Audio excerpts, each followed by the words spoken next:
మనలో నిజమైన భక్తి ఉన్నప్పుడు భగవంతుడు మౌనంగా ఉండడు. ముఖ్యంగా శివభక్తి హృదయంలో పాతుకుపోయిన వారికి శివుడు మాటలతో కాదు సంకేతాలతో మాట్లాడతారు. భక్తి అంటే కేవలం పూజ, జపం మాత్రమే కాదు. అది ఒక అంతర్గత అనుసంధానం. ఆ అనుసంధానం ఏర్పడినప్పుడు శివుడు మన జీవితంలో చిన్న చిన్న సూచనల ద్వారా తన ఉనికిని తెలియజేస్తాడు. నిజానికి భగవంతుడు ఎప్పుడూ మనతోనే ఉంటాడు. మన చుట్టూ, మన లోపల, ప్రతి శ్వాసలో. కానీ మన మనసు బయట ప్రపంచంలో చిక్కుకుపోయి ఉండడం వల్ల ఆ మహా సాన్నిధ్యాన్ని గుర్తించలేకపోతాం. ఎంత పూజ చేసినా, ఎంత జపం చేసినా కొన్నిసార్లు శివుడు నాకు కనిపించడం లేదు, నన్ను తాకడం లేదు, నా మాటలు వినడం లేదు అని నిరాశపడుతూ ఉంటాం. కానీ అసలు నిజం ఏమిటంటే ఆయన ఎప్పుడూ దూరంగా ఉండరు. మనమే ఆయన పంపే సూక్ష్మ సంకేతాలను గమనించలేకపోతాము. శివుడు మనతో మాట్లాడే భాష చాలా నిశ్శబ్దమైనది. ఆ భాషను అర్థం చేసుకునే స్థితికి మనం వచ్చినప్పుడే మన హృదయం ఆ దివ్య శక్తితో పూర్తిగా కలిసిపోతుంది. మీరు ఇప్పుడు ఈ మాటలు వింటున్నారంటే అది యాదృశ్చికం కాదు. మీరు నిజంగా అదృష్టవంతులు. ఎందుకంటే శివుడు ఇప్పటికే మీకు తన ఆహ్వానం పంపాడు అని అర్థం. ఇప్పుడు శివకృప ఉన్నప్పుడు మన జీవితంలో కనిపించే కొన్ని ప్రత్యేక సంకేతాల గురించి చెప్పుకుందాం. భక్తుల జీవితాల్లో జరిగిన సంఘటనల నుంచి వచ్చిన అవగాహన ప్రకారం ఇచ్చిన సూచనలు ఇవి. కొంతమందికి భవిష్యత్తు ముందే కనిపించడం మొదలవుతుంది. శివభక్తి లోతుగా ఉన్నవారికి కలల్లో రాబోయే సంఘటనలు దర్శనమిస్తాయి.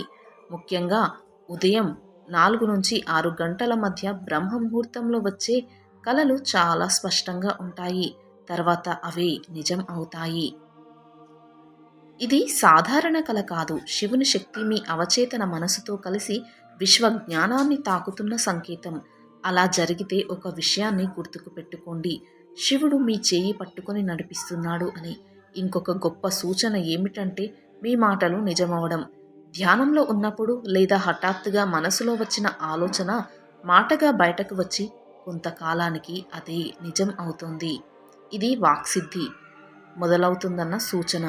మీ మనసు అంత పవిత్రంగా మారింది కాబట్టి మీ శబ్దం శివుని శక్తిని మోసే స్థితికి చేరుకుంది. ఆ క్షణం నుంచి మాట్లాడేటప్పుడు మరింత జాగ్రత్తగా ఉండాలి. ఎందుకంటే మీ మాటలు సాధారణ మాటలు కావు, అవి శక్తివంతమైనవి కాబట్టి. ఎంతో కాలంగా పాడైపోయిన పనులు ఒక్కసారిగా సవ్యంగా జరగడం కూడా శివకృపకు సంకేతమే. సంవత్సరాలుగా అడ్డంగా ఉన్న సమస్యలకు హఠాత్తుగా మంచి మార్గం కనిపిస్తుంది. ఎవరో అనుకోకుండా సహాయం చేస్తారు. ఒక కొత్త ఆలోచన మొదలవుతుంది. లేదా పరిస్థితులే మీకు అనుకూలంగా మారుతాయి. ఇది శివుడు మీ జీవితాన్ని తన చేతుల్లోకి తీసుకున్న సంకేతం. ఆయన మౌనంగా చెప్పే మాట ఒక్కటే, నీవు ఒంటరివి కాదు అని. కొంతమందికి ఎలాంటి అలారం లేకుండా, ఎవరూ లేపకుండా ఉదయం 3 నుంచి 5 గంటల మధ్య నిద్ర మెలకువ వస్తుంది. కళ్ళు తెరిచిన వెంటనే మనసు చాలా ప్రశాంతంగా, స్వచ్ఛంగా అనిపిస్తుంది. ఇది యాదృశ్చికం కాదు. అదే శివుడు మిమ్మల్ని పిలిచే సమయం. ఈ గంటల్లో జపం, ధ్యానం చేస్తే జీవితంలో నెమ్మదిగా కానీ ఖచ్చితంగా మార్పు మొదలవుతుంది. మరికొందరికి కలల్లో శివుని రూపాలు లేదా ప్రతీకలు దర్శనమిస్తాయి. శివలింగం, శివాలయం, అభిషేకం చేస్తున్న దృశ్యం, డమరుకం, త్రిశూలం, రుద్రాక్ష, నాగం ఇవన్నీ సాధారణం కలలు కావు. శివుడు స్వప్నం ద్వారానే మీకు తన ఉనికిని తెలియజేస్తున్నారు. అలాంటి కల వచ్చిన రోజంతా మరింత భక్తితో, మరింత శ్రద్ధతో గడపాలి.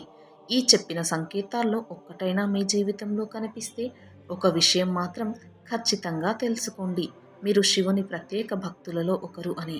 ఇకపై భక్తిని మరింత లోతుగా, మరింత హృదయపూర్వకంగా చేయండి.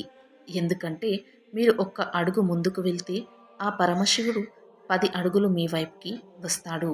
ఓం నమః శివాయ. వీడియో నచ్చితే ప్లీజ్ లైక్ చేసి సబ్స్క్రైబ్ చేసుకోండి. Thanks for watching.